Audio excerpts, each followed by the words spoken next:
বীর মুক্তিযোদ্ধা একুশে পদকপ্রাপ্ত কবি ও বর্ষিয়ান সাংবাদিক আল মুজাহিদি আর নেই। রাজধানীর কন্টিনেন্টাল হাসপাতালে শেষ নিঃশ্বাস ত্যাগ করেন তিনি। বুধবার থেকে লাইফ সাপোর্টে ছিলেন তিনি। দর্শক, এ বিষয়ে আরও জানাতে আমাদের সাথে এই মুহূর্তে যুক্ত হচ্ছেন সহকর্মী পার্থ সঞ্জয়।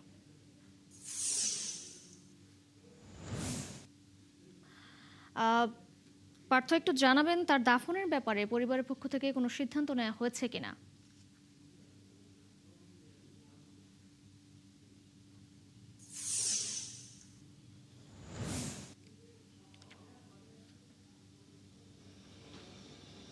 ধন্যবাদ।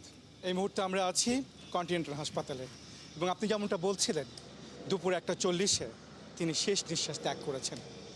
অশীতিপুর আল মুজাহিদিকে বলা হয় মৃত্তিকা ও কালের কবি। তিনি একই সঙ্গে কবি, একই সঙ্গে মুক্তিযোদ্ধা, একই সঙ্গে সাহিত্য সম্পাদক। দীর্ঘদিন ধরে তিনি দৈনিক ইত্তেফাকের সাহিত্য পত্রিকার তিনি সম্পাদনা করেছিলেন। সাহিত্য পাতার যে সম্পাদক হিসেবে তার সুনাম, সেটি ছাপিয়ে তিনি আসলে মূলত কবি। তাকে বলা হয় মৃত্তিকা ও কালের কবি। তিনি একই সঙ্গে তার প্রথম কাব্যগ্রন্থ হ্যামলকের পেয়ালা এবং তার কবিতায় যে দোতনা, সেটিকে বলা হয় তিনি রূপকের আশ্রয় নিতেন।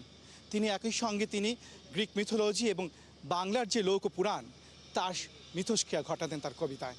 এবং সেই কবি যখন মৃত্যুবরণ করেন, তখন আসলে একটা নীরবতা নেমে আসে।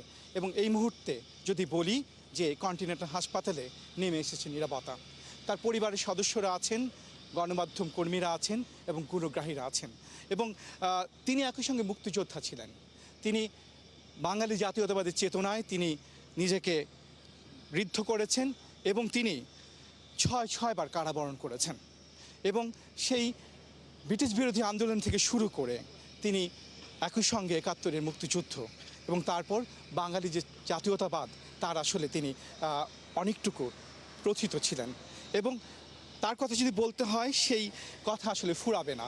আজ প্রয়াণের দিনে অশীতিপর এই কবি আল মুজাহিদির আপনি জানতে চেয়েছেন শেষ যাত্রা, অর্থাৎ তিনি কোথায় সমাহিত হবেন। এ বিষয়ে সিদ্ধান্ত এখনও আমরা নিশ্চিত করে জানিনি, তবে আগামীকাল সেটি হবে, এটি জানা গেছে।